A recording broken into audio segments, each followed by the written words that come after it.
بسم الله الرحمن الرحيم. அஸ்ஸலாமு அலைக்கும் வரஹ்மத்துல்லாஹி வபரகாத்துஹு. அன்பிற்குரிய சகோதர சகோதரிகளே, நீங்களும் ஆலிம்களாகலாம் என்ற இந்த பாடத்தில் புதன் வியாழன் ஆகிய 2 நாட்கள் திருக்குர்ஆன் வசனத்தினுடைய நேரடி தமிழாக்கத்தையும் தேவைப்படும் விளக்கங்களையும் பார்த்து வருகிறோம். இதுவரை பக்ரா அத்தியாயத்தின் 2வது அத்தியாயத்தின் 220 வசனங்களை பார்த்து முடித்து விட்டோம். இன்னைக்கு 221வது வசனம். 221 என்ன சொல்லுதுன்னா, வலா தன்கிஹுல் முஷ்ரிகாத்தி, இணை கற்பிக்கும் பெண்களை நீங்கள் திருமணம் செய்யாதீர்கள். நகஹ என்றால் திருமணம் செய்தான், நகஹுடையவர்களாக என்கிஹு, அதனுடைய விளக்கல் வினை வலா தன்கிஹு, நீங்கள் மனம் செய்யாதீர்கள், திருமணம் செய்யாதீர்கள். அல் முஷ்ரிகாத்தி, இணை கற்பிக்கும் பெண்களை நீங்கள் திருமணம் செய்யாதீர்கள். ஹத்தா யுமின்ன, அவர்கள் ஈமான் கொள்ளும், நம்பிக்கை கொள்ளும் வரை, மூமினாக ஆகிற வரைக்கும். மூமினா ஆயிட்டாங்கன்னா பண்ணிக்கலாம்.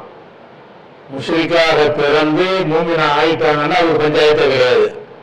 அந்த ஈமான்கிறது, நான் முஷ்ரிக்குங்கிறது ஒரு இனம், ஒரு ஜாதி மாதிரி எடுத்துக்கொள்ளக்கூடாது. அவங்க ஈமான் கொண்டு மூமின் ஆயிட்டாங்கன்னா அவங்க கல்யாணம் பண்ணிக்கலாம்.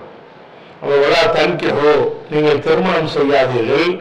அது முஷ்ரிகாத்தி, முஷ்ரிகாத்துங்கிறது முஷ்ரிக்கு என்பதனுடைய பெண்பால் முஷ்ரிக்கத்து, அதனுடைய பெண்ணு முஷ்ரிகாத்துன்னு வரும். இதுக்கு நசபு செய்யும் போது கசர் தான் வரும். அலிஃபு தேவை கொண்டு ஜம்மு வந்துச்சுன்னா முஷ்ரிகாத்தாண்டு நசபு வரணும்ல. இந்த மாதிரி உள்ள பெண்பால் அலிஃபு தே வைத்து வரக்கூடிய பெண்பால் பன்மையில ரஃப நம்ம வந்துடுற நசபு ஜர்ருக்கு பதிலாக கசர் தான் வரும். அதனால முஷ்ரிகாத்தின்னு வந்திருக்கு. அது மஃபூல் அது, ஆனால் அதுக்கு நசபு இருக்குது. இந்த மாதிரி தான் நசபு வரும். அப்போ தன்கிஹு முஷ்ரிகாத்தி, இணை கற்பிக்கும் பெண்களை நீங்கள் திருமணம் செய்யாதீர்கள். ஹத்தா யுமின்ன, அவர்கள் ஈமான் கொள்ளும் வரை. யூமினு, யூமினு என்பவருடைய பெண்பால் பெண்மை. யூமினு யூமினானி யூமினுன, தூமினு தூமினானி யூமின்ன. அதுல பெண்பால் தன்மையிலே ஒரு நூறு, அதிலே ஒரு நூறு இருக்கிறதுனால சத்தோட வருது. ஆமன என்பது ஒரு நூறு இருக்குல்ல, அதனால யுமின்ன, அந்த 2 நூறு, ஒரு நூறு பெண்பால் தன்மையிலே நூறு, இன்னொரு நூறு அசல்ல உள்ள நூறு. அப்ப இணை கற்பிக்கிற பெண்களை நீங்கள் மணந்து கொள்ளாதீர்கள். ஒரு அமத்துன் மூமினத்துன், மூமினான அடிமை பெண். அடிமை என்று சொன்னால் அந்த விலை கொடுத்து வாங்கி விற்பாங்க, அந்த மாதிரி அடிமை. அது ஆண்கள் அடிமையா இருந்து அப்துன்னு சொல்லுவாங்க. பெண்கள் அடிமைகளா பிடிக்கப்பட்டு வைக்கப்பட்டாலோ ஒருத்தர் ஒப்படைக்கப்பட்டிருந்தாலும் அவங்களுக்கு உள்ள வார்த்தை அமத்து. ஒரு அமத்தும், ஒரு அடிமை. மூமினத்துன், மூமினான ஒரு அடிமை.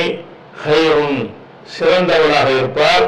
மின் முஷ்ரிகத்தின், இணை கற்பிக்கும் பெண்ணை விட மூமினான ஒரு பெண் சிறந்தவள், அடிமை சிறந்தவள். அதாவது இணை கற்பிக்க ஒரு பெண்ணு அடிமை இல்லாம இருக்கிறா.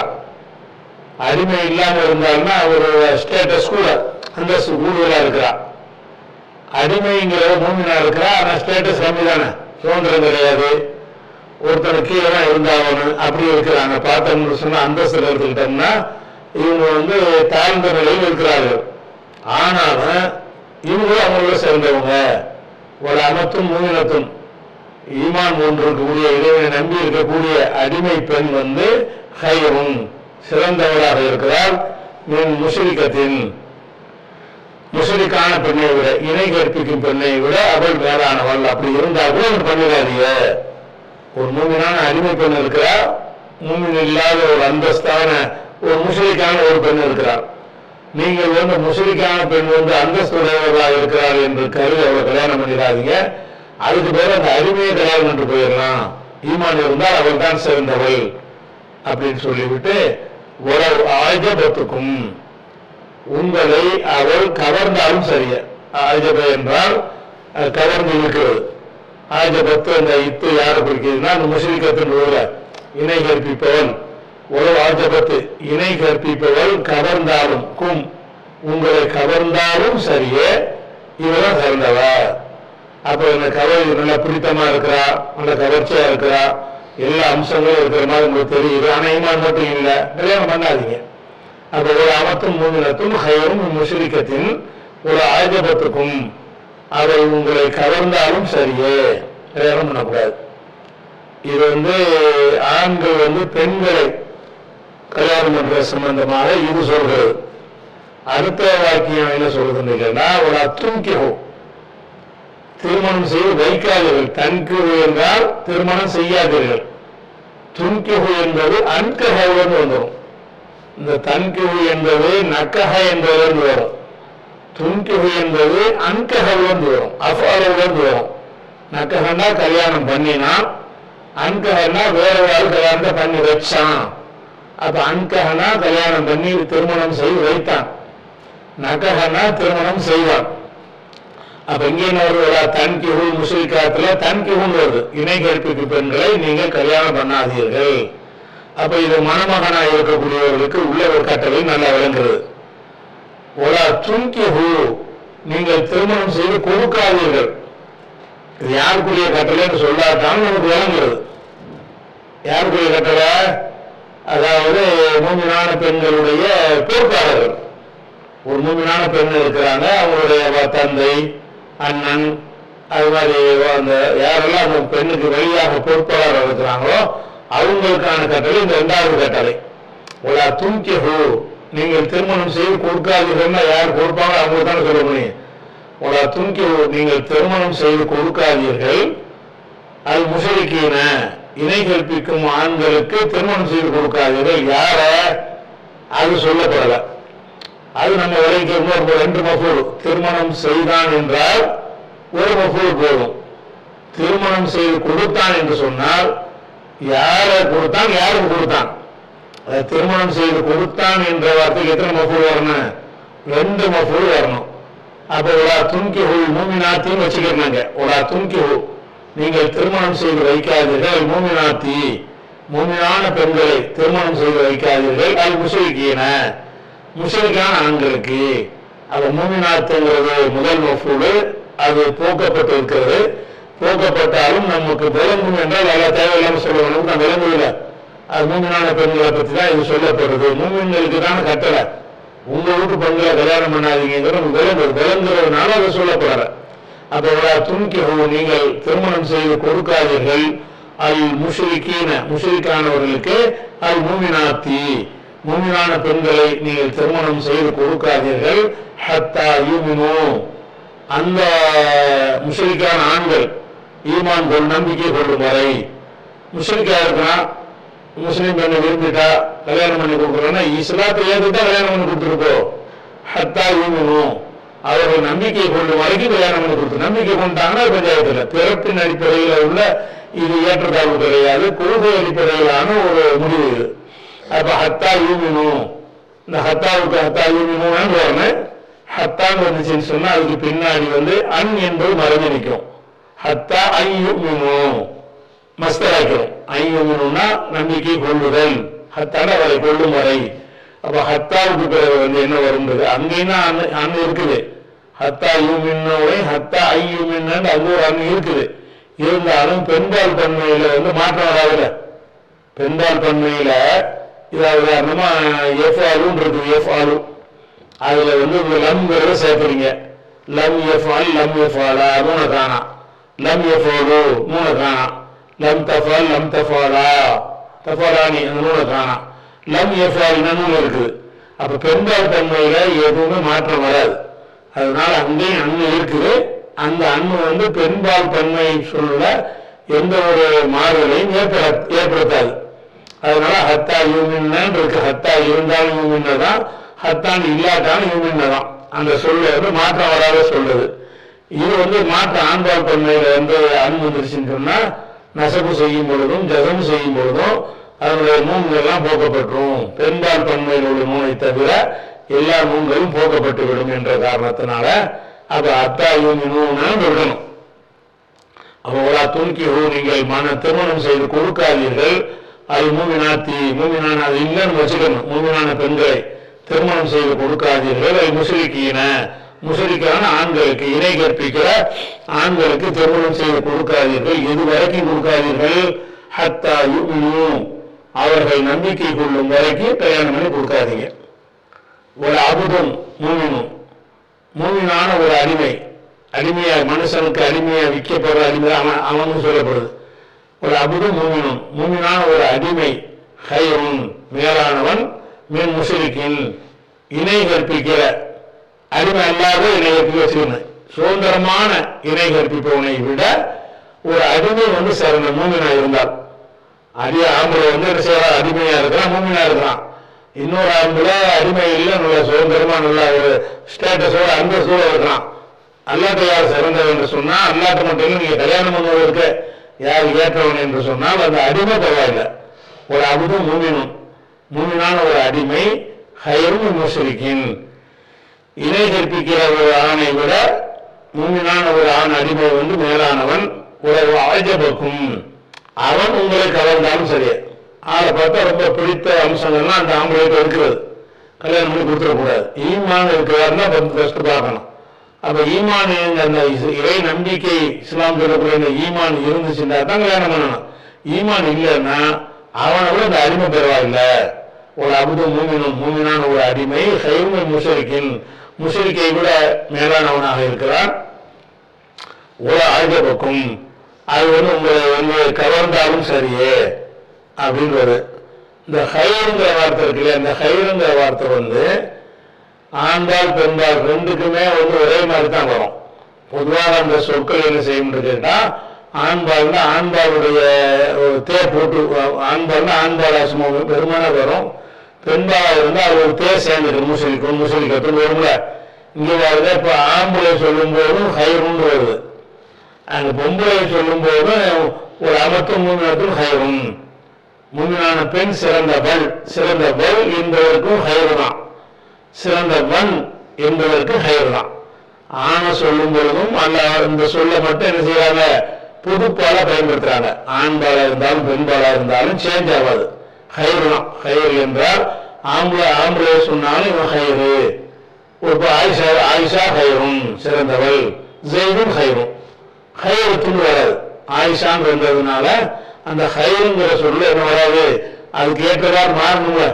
சிவத்து ஹபர்லாம் என்ன சொன்னா, ஆண்பாலுக்கு ஆண்பால் பெண்பாலுக்கு பெண்பால் வரணும்னு ஒரு பொதுவான ஒரு விதியை நம்ம படிச்சிருக்கோம். ஏற்கனவே நாங்கள் படிச்சிருக்கிறோம்.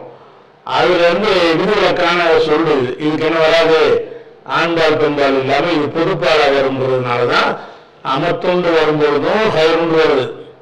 இங்க அபுதம் என்று வருது, இங்கேயும் ஹைர் தான் வருது. ஒரு அபுதம் மூமினான ஒரு அடிமை ஹைரும் முஷரிக்கான ஒரு ஆணை விட அது சிறந்தவன். மூலாஜிபக்கும், அவன் உங்களை கவர்ந்தாலும் சரியா சொல்லிட்டு எதுனால அது சிறந்தவன்.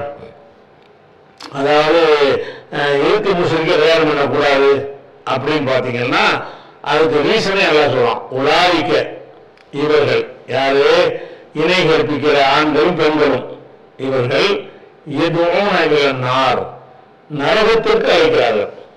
அவங்க கொள்கை எதை கொண்டு போய் சேர்க்குது, நரகத்தில் கொண்டு போய் சேர்க்குது. ஒல்லாஹு எதுவும் ஜன்னா, அல்லாஹ் சொர்க்கத்துக்கு அழைக்கிறான். ஒரு மறுபுறத்தி மன்னிப்பின்பால் அழைக்கிறான். வீணி அவனுடைய கட்டளையை கொண்டு உங்களை எங்க அழைக்கிறான், வாங்கடா உங்களை மன்னிக்கிறான் அப்படின்னு கூப்பிடுறான். வாங்கடா உங்களுக்கு சொர்க்கம் தருன்னு கூப்பிடுறான். அப்ப அல்லாஹ் சொர்க்கத்திற்கும் தனது மன்னிப்பிற்கும் உங்களை அழைத்து கொண்டிருக்கிறான். அதை முடிக்கிற விதமாக அவங்க வாங்கடா நரகத்துக்கும் கூப்பிடுறாங்க. அவங்களுக்கு கல்யாணம் பண்ணா நரகத்திற்கு ஒப்புறீங்கன்னு அர்த்தம். அப்ப நரகத்திற்கு அழைக்கிறார்கள் அவர்கள். அப்படிதான் முக்கியமான காரணம். அதாவது கொள்கைதான் அடிப்படை, பிறப்பின் அடிப்படையில் எல்லாம் ஏற்றதாகலாம் கிடையாது. அவங்களுடைய நிலைப்பாடு என்ன, கல்லை வணங்கு, கழுதையை வணங்கு, குதிரை வணங்கு அப்படின்னு சொல்லி அவர்கள் உருவாக்கின பொருள்களை என்ன செய்யறாங்க, வணங்கி கொண்டிருக்கிறார்கள். அது நரகத்துக்குரிய அழைப்பு. ஆனா அல்லாஹ் உங்களை எங்க அழைப்பதற்கு இந்த மார்க்கத்துக்கு வர சொல்றான், உங்களை சொர்க்கத்துல ஒன்றை சேர்க்கறதுக்கு வர சொல்றான். சொர்க்கத்துக்கு போறதுன்னு சொல்லி ஒரு மார்க்கத்துக்கு வந்துட்டு நரகத்துக்கு போற அழைக்கிறவங்களோட இப்படி வாழ முடியும்? அது வாழ முடியாது. அது காரணத்தை சொல்லிடுறாங்க. அல்லாஹு எதுவும் ஜன்னா உலாய்க்கு எதுவும் இல்லைன்னார். அவர்கள் எதுவுனக்கும் உங்களை அழைக்கிறார்கள், அல்லது எதுவுன நாச மக்களை அழைக்கிறார்கள். யார் அழைக்கிறார்கள் சொல்லப்படல. அது பிறகுதான் யார் அழைக்கிறான்னு சொல்லாமல் விளங்குது. உலாய்க்கு எதுவுன நாச அவர்கள் மக்களை எல்லாம் அழைக்கிறார்கள், இல்லை நாளை நரகத்திற்கு அழைக்கிறார்கள். ஒல்லாஹு எதுவும் நாச அல்ல எதுவுக்கும் அல்லாஹ் உங்களை அழைக்கிறான். நீங்கள் ஜன்னத்தி சொர்க்கத்திற்கு அழைக்கிறான். ஒரு மகபியத்தை மன்னிப்பிற்கு அழைக்கிறான். மகபிரத்துங்கிறது என்னதுட்டா அது ஒரு மஸ்தர்ங்கிறது ரஃபர என்கிற ஒரு சொல்லுக்கு 3 எழுத்து சொல்லிருக்கு. அதுக்கு 33 வகையான மஸ்தர் ரொம்ப உங்களுக்கு ஏற்கனவே சொல்லியிருக்கோம். அந்த 33 மஸ்தரை பட்டியல் போட்டு அனுப்பியிருக்கிறோம். ஒரு கடந்த காலத்தில் உங்களுக்கு அனுப்பியிருக்கிறோம். அப்ப அந்த மஸ்தர்ல ஒண்ணு மஃபீலத்துங்கிற ஒண்ணு. ரஃபர என்பதற்கு மஃபீலத்துன். அப்ப ஃபால என்பதற்கு மஃபீலத்துங்கிற ஒரு அடிப்படையிலையும் வரும். ரஃபராவுக்கு குஃப்ரான் ஃபூலான் மஸ்தர் வரும். குஃப்ரான் என்றாலும் குஃப்ரானுக்கெல்லாம் சொல்றோம்ல பாத்ரூம் வரும்பொழுது ரஃபர என்பதற்கு குஃப்ரான் என்றும் ஒரு மஸ்தர் வரும். மஹ்பிரத்து என்றும் ஒரு மஸ்தர் வரும். இதெல்லாம் அந்த 3 எழுத்து சொல்லுடைய மஸ்தர் கண்டுபிடிக்காது. ஏற்கனவே சொல்லிட்டு 33 ஏதாவது ஒன்று இருக்கும். 4 எழுத்து 5 எழுத்து 6 எழுத்துக்குலாம் மஸ்தர்கள் யூனிஃபார்மா வரும். அஃபரன அக்ரமன இக்ராம், அஸ்லம இஸ்லாம், அஸ்லஹ இஸ்லாம், அஃப்சர் இஃப்தார், இப்படி இருந்துச்சு. ஒரு சீரான ஒரு வடிவத்தில் வரும். இதுல 4, 5, 6 எழுத்துக்களுக்கு அப்படி வரும். 3 எழுத்து சொல்ல ஆரம்பிச்சு சொன்னா அதுக்கு மஸ்தர் 33 வகையில ஏதாவது ஒண்ணு ஏதாவது 2 வரும். அந்த வகையில மஹ்பிரத்து என்றால் மன்னிப்பு, அது மஸ்தர். சரியா? அப்புறம் ஒரு பையனும் அல்லாஹ் இந்த சாயில் அல்லாஹ் ஒரு பையன் உள்ளாகும். அல்லாஹ் தெளிவுபடுத்துகிறான். ஆயாத்திஹி தனது வசனங்களை தெளிவுபடுத்துகிறான். இன்னாசி மனிதர்களுக்கு தனது வசனங்களை அல்லாஹ் தெளிவுபடுத்துகிறான். லஅல்லஹும் யததக்கரூன. ததக்கர என்றால் படிப்பினை பெறுவது. அதாவது தக்கர என்ற வார்த்தையில் இருந்துதான் இது எல்லாமே வரும். தக்கரன்னு சொன்னா ஒரு விஷயத்தை பேசுறோம்ல அதுக்கு தக்கரன்னு சொல்லுவாங்க. ஒரு விஷயத்தை மனசுல நினைக்கிறோம்ல அதுவும் தக்கரமாங்க. அது திக்ருன்னு வராது. அதாவது திக்ருங்கிற வார்த்தைக்கு குர்ஆனுக்குள்ள திக்ருன்னு சொல்றாங்களா. இன்னானஹு நஸல்னா திக்ர, இந்த திக்ரை அறிவுரையை உங்களுக்கு நம்ம இறக்கி இருக்கிறோம் அப்படிங்கிறாங்க.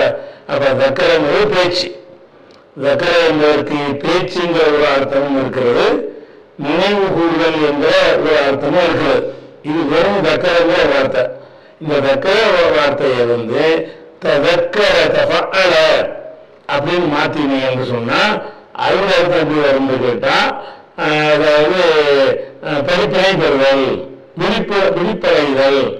அதாவது நினைவு கூறுதல் வருது. அந்த அர்த்தம் மாறி என்ன செய்வது, படிப்பினை பெற்றுக் கொள்ளுதல் அப்படிங்கிற அர்த்தத்துக்கு ததக்கர. அப்ப தஃஅலன்னு மாறும்போது அந்த அர்த்தம் என்ன வருதுன்னா படிப்பினை பெறுவார்கள், பாடம் படிப்பார்கள். அப்ப அல்லவும் எத்ததக்கருன அவர்கள் படிப்பினை பெறுவதற்காக வேண்டி தனது வசனங்களை அல்லாஹ் மக்களுக்கு தெளிவாக்குகிறான். நீங்க நல்ல பாடம் படிக்கணும், பயிற்சி கொடுக்கணும், நீங்க விழிப்புணர்வு அடையணுங்கிறது தான் இந்த ஒரு அறிவுரை நான் உங்களுக்கு சொல்றேன் அப்படின்னு அல்லாஹ் என்ன செய்யறான்னா இந்த விஷயத்தை கல்யாணம் என்ற விஷயமாக ஒரு முஸ்லீம் எந்த காரணத்தை கொண்டும் முஸ்லீம் அல்லாத இணை கற்பிக்கிற ஒரு ஆளை கல்யாணம் பண்ணவே கூடாது. ஆணா இருந்தாலும் பெண்ணா இருந்தாலும் குர்ஆன்ல தெளிவாக தடுக்கப்பட்ட ஒரு விஷயமா இருக்குதா. இந்த விஷயத்தை பற்றி வேற ஒரு இடத்துலையும் அந்த ரிலேட்டிவானதையும் பார்த்து விஷயம் நல்லது தானே. வேற ஒரு இடத்துல என்ன சொல்றான்னு கேட்டா 60வது அத்தியாயத்துல 10வது வசனம். அந்த வசனம் என்ன சொல்லுதுன்னு கேட்டா, உங்கள்கிட்ட நீங்க ஹிஜ்ரத் பண்ணி மதீனாவுக்கு ஒரு ஆட்சி அமைச்சுக்கிட்டீங்க. அமைச்சதுக்கு பிறகு மக்காவுல நிறைய பெண்கள் இஸ்லாத்தை ஏற்றிருப்பாங்க. ஆனா அவங்களுடைய கணவர்மார்கள் ஏற்றிருக்க மாட்டாங்க. அப்படி இருந்துச்சு ரசூலுல்லாஹ்வுடைய காலத்துல.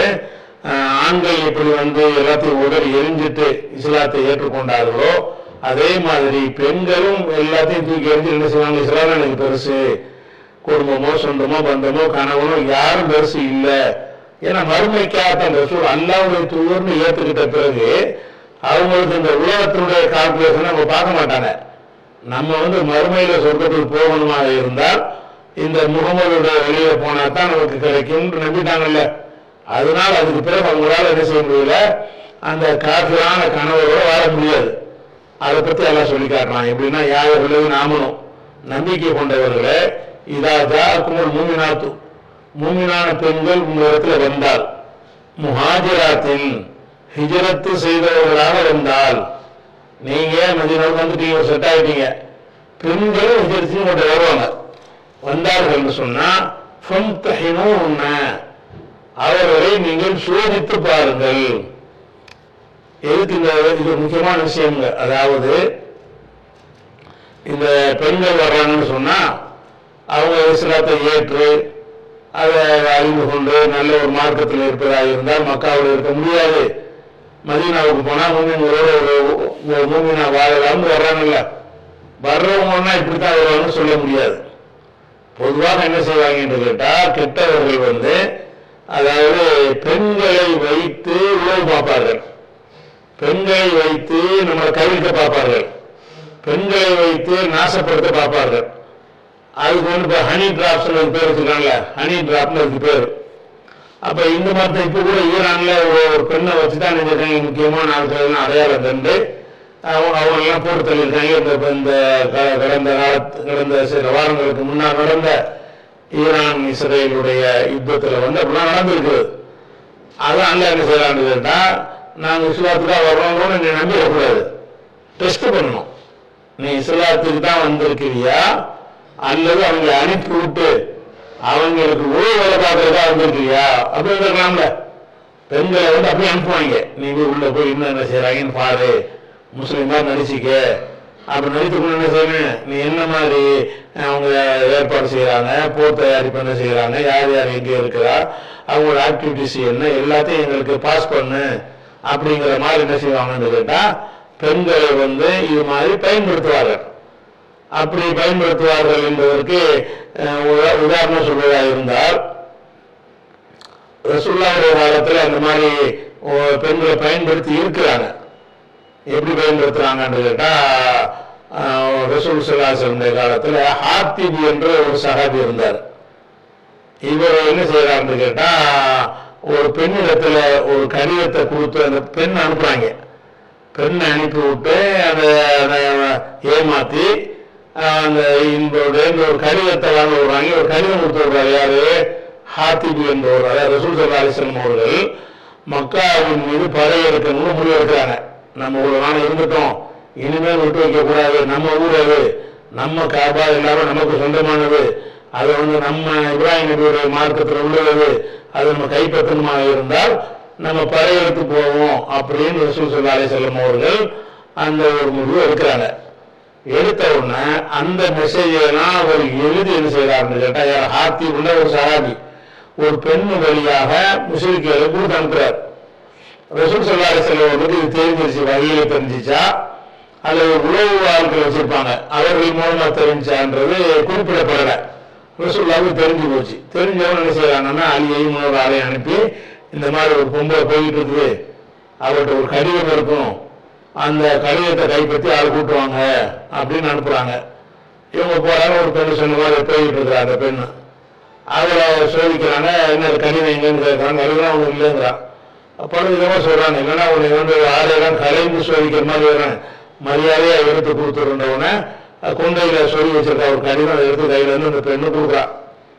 அது என்ன இருக்குன்னு கேட்டா, அங்க உள்ள காஃபிர்களுக்கு இவர் மெசேஜ் அனுப்புறாரு. யாரும் ஹாத்திப் என்பவர், இந்த மாதிரி சொல்ல பழைய இருக்கிற மாதிரி இருக்கிறாங்க, பிளான் பண்ணி இருக்கிறாங்க, உங்களை தாக்க போறாங்க அப்படிங்கிற மாதிரி அவங்க சுதாரிப்பு அடைவதற்காக வேண்டிய அந்த தகவலை பாஸ் பண்றார். அப்ப எல்லாரும் என்ன செய்யறாங்கன்னா, அந்த ஹாத்திப் என்பவர் குள்ளரும் நிற்கிறாங்க, உங்களை உள்பட ஒரு முனாஃபிக் இந்த ஆளு, இவர் இங்க உள்ள அந்த ரகசியத்தை எல்லாம் அங்க அனுப்பிட்டாருன்னு சொல்லி கட்டுமையான கோபத்துல குள்ளமும் நிற்கிறாங்க. அப்ப ரசூல் என்ன செய்வாங்கன்னு கேட்டா, இல்ல ஒரு விட்டுருங்க, அவர்கிட்ட விசாரிக்கிறாங்க என்னப்பா விஷயம்னு. எனக்கு கொஞ்சம் சொத்து பத்தலாம் இந்த மக்கள் இருக்குது, அதை பார்க்கறதுக்கு எனக்கு சொந்த பந்தம்லாம் இல்லை, அதனால நான் சில தகவல் கொடுத்தேன்னு சொன்னா ஏன் சொத்துக்களுக்கு சேதம் இல்லாமல் அவங்க என்னுடைய குடும்பத்துக்கு சேதம் இல்லாமல் பாதுகாத்துக்குவாங்க, என்னுடைய சுய பாதுகாப்புக்காக வேண்டி சில தகவல்கள் நான் நினைஞ்சேன் பரிமாறினேன், இஸ்லாத்தை விட்டு போகிறதுக்காக நான் செய்யவே இல்லை அப்படின்னு அவருடைய காரணத்தை சொல்ற. இந்த காரணம் ஏற்றுக்கொள்ற காரணமாக நமக்கு தெரியாட்டான ரசூலை ஏற்றுட்டாங்க. இது சொல்ற காரணம் ஏற்றுக்கிறது இல்லை, ஏன் ஏற்றுக்கிட்டாங்க, ஒரு பதில கடந்துகிட்டாரு, அவர் என்ன செஞ்சா மன்னிக்கப்பட்டுருச்சு விட்டுருங்க அப்படின்றாங்க. எதுக்கு சொல்றேன்னு கேட்டா, இந்த ஒரு பெண்களை அனுப்பி தகவலை பெறக்கூடியதுங்கிறது உலகம் முழுவதும் பல போர்க்களங்கள்ல கிலோபாட்டரா வச்சுதான் நினைஞ்சாங்க, பல போர்க்களங்கள்லாம் ஜெயிச்சு நாசமாக்க பண்ணி பார்க்கணும். அது அந்த மாதிரிலாம் வரக்கூடாது இருக்கா, அந்த விழிப்புணர்வா என்ன செய்யலான்னு கேட்டா, இதா ஜாக்குல் முமினாத்து முஹாஜிராத்தின், முமினான பெண்கள் ஹிஜ்ரத்து பண்ணி வருவார்கள் என்று சொன்னால்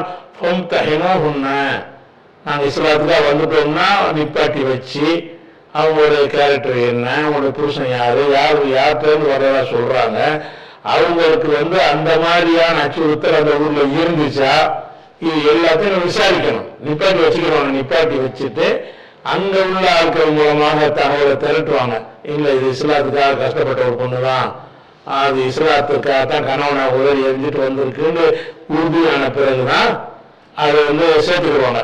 அந்த மேட்டரை சொல்றான், யார் நாமும் நம்பிக்கை கொண்டவர்கள் இதா ஜாக்கும் மூமினாத்தும் முஹாஜிராத்தின், மூமினான பெண்கள் ஹிஜ்ரத் பண்ணி வருவார்களே ஆனால் இம்திஹான பரீட்சை, அவங்கள பரீட்சித்து பாருங்கள், சோதித்து பாருங்கள்னா அவங்க சொல்வது உண்மைதானா அதை வேற நோக்கத்துக்கு வந்திருக்காங்களா என்பதை கண்டறியுங்கள். அதை கண்டறிஞ்சாலும் உங்களுக்கு உள்ளத்தில் உள்ளதை கண்டறியுமா, அதுக்கு ஒரு லாக்கர் அவசியம். அல்லாஹ் ஆரம்பி ஈமான் என்ன, அவங்களுக்கு ஈமான் இருக்காது அல்லாஹ்வுக்கு தான் தெரியும், உங்கள்கிட்ட நடிக்கவும் செய்யலாம், இருந்தாலும் உங்களால் ஏன் சோதிங்க. நீங்க சோதிச்ச உடனே உடனே ஈமான் கண்டுபிடிக்கலாமா, ஒரு மனிதனுடைய உள்ளத்துல ஈமான் இருக்குதா நடிக்குதா என்பதை உங்களால கண்டுபிடிக்காது. புற காரணங்களை வச்சுதான் முடிவு செய்ய முடியும். இந்த பெண்ணுடைய பல இடத்த தொடர்புகள், அந்த பெண் யாரு, சொல்லக்கூடிய விஷயங்கள்ல முரண் இல்லாம பேசுதா, இதெல்லாம் வச்சுதான் முடிவெடுக்க முடியுமே தவிர அவங்கள்ட்ட ஈமான் உள்ளத்தில் இருக்குங்கிறத நமக்கு அறிந்து கொள்ளவா முடியும். அதுக்காக சார் சோதித்து பாருங்கன்னா நம்ம என்ன வழங்கிடக்கூடாது, ஒரு ஆள் மூமினா இல்லைன்னு சோதிச்சு அறியலாம்னு வழங்கிடக்கூடாது. உங்க அளவுக்கு சோதித்து பாருங்கன்னு அர்த்தம். ஏன்னு கேட்டா உண்மையில மூமினா இல்லைன்னு எனக்கு தான் தெரிஞ்சாங்களா, அல்லாஹ் ஒரு ஆளுக்கு ஈமானி என்ன, அவங்களுடைய ஈமானை பற்றி அல்லாஹ் நாங்கள் அறிந்தவன், அவங்க மூமினாத்தான் இருக்கிறாங்களா நடிக்கிறாங்களான்னு எனக்கு தான் கரெக்டா தெரியும். ஆனா மனிதர்கள் முறையில் உங்களுக்கு எந்த அளவுக்கு சோதித்து பாருங்கள். அப்படி சோதித்து பார்க்கும்பொழுது அலிம்துமோஹுன்ன மூமினாத்தின், அவர்கள் மூமினானவர்கள் என்று நீங்கள் அறிந்தீர்கள் என்று சொன்னால் தர்ஜுஹுன்ன இலல் குஃபார், அவங்களை காபிர்கள்ட்ட திருப்பி அனுப்பாதீங்க. இந்த வசனத்துல இது போடுப்பா, என்னப்பா திரும்பி அது போல வசனத்தை காட்ட மாட்டாங்க. அப்ப அல்லாஹ் ஆரம்பி ஈமான் என்ன, அவங்களுடைய ஈமானை அல்லாஹ் தான் அறிஞ்சவன், நீங்க சோதிச்சு பார்த்தவங்க நீங்க அறிஞ்சிக்கிறீங்கன்னு சொல்ல முடியாது, அல்லாஹ் தான் தெரிஞ்சவன். இருந்தாலும் உங்க அளவு சோதிக்கணும்ல, அப்படி சோதிங்க. சோதிக்கும் பொழுது அலிம்துமோஹுன்ன, நீங்கள் அவர்களை பற்றி நீ அறிந்தால், அலிம்தும் இருக்குல்ல, அலிம்தும் என்பதுல ஹுன்னங்கிறது சேர்க்கப்பட்டிருக்கு. அலிம்தும் ஹுன்ன, இந்த அலிம்தும் ஹுன்ன என்பதை சேர்க்கிறதா இருந்தால் அப்படி சேராது ரெண்டுமே. அதுதான் என்ன செய்வாங்கன்னு கேட்டால் லமீரை சேர்க்கிறதா இருந்தா ஒரு வாவை போட்டுதான் சேர்க்குவாங்க. அலிம்தும் ஹுன்ன, அலிம்துமோ ஹுன்ன, அலிம்துமோஹும், அலிம்துமோஹா அப்படின்ற ஒரு லமீரை அதுல பலருக்கான லமீரை சேர்ப்பாங்க. அப்படி பலருக்கான லமீரை சேர்க்க வேண்டிய நிலைமை ஏற்பட்டுச்சுன்னு சொன்னா அலிம்தும் உன்ன அப்படி சொல்லக்கூடாது. அலிம்துமோ உன்ன அந்த வாவு என்ன செய்ய, வாவு வச்சுதான் அது இணையுங்கிறது ஒரு விதியா வச்சிருக்கிறாங்க. அலிம்துமோ உன்ன, நீங்கள் அவர்களை பற்றி அறிந்தால், மூமினாத்தின் மூமினான பெண்கள் என்று நீங்கள் அறிந்தால் தர்ஜுவோ உன்ன, அவங்களை திருப்பி அனுப்பாதீர்கள். இதழ் குஃபாரி, காபிர்கள்ட்ட திருப்பி அனுப்பி வந்துட்டாங்கல்ல, பூசங்காரங்க இருக்கான ஒன்று கேட்டாலும் நீங்க அனுப்பாதீங்க. ஏன் அனுப்பாதீங்கன்னு கேட்டா லா ஹுன்ன ஹில்லுல்லஹும், ஹுன்ன அந்த பெண்கள், ஹில்லுல்லஹும் அவர்களுக்கு ஹலாலானவர்கள் இல்லை, லாண்டா இல்லை. அப்ப லா ஹுன்ன ஹில்லுல்லஹும், இந்த பெண்கள் அவர்களுக்கு ஹலால் கிடையாது. உலகும் அவர்கள் அந்த முஸ்லிக்கான ஆண்கள் எஹில்லூன லஹுன்ன இவங்களுக்கு ஹலாலாக மாட்டார்கள்.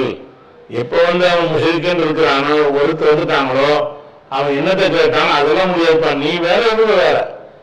திருமணமே பண்ணி இருந்தால் கூட அந்த திருமணம் ரத்தாடிவாங்க. இல்லைன்னா இருந்து திருமணமே பள்ளி கல்யாணம் பண்ணி இருந்தாலும் அவங்க ஒருத்தர் இஸ்லாத்துக்கு வந்துட்டாங்கன்னு சொன்னா நீ உனக்கு அவங்களுக்கு எந்த ஒரு கிடையாது அப்படின்னு எல்லாம் சொல்லிடுறாங்க.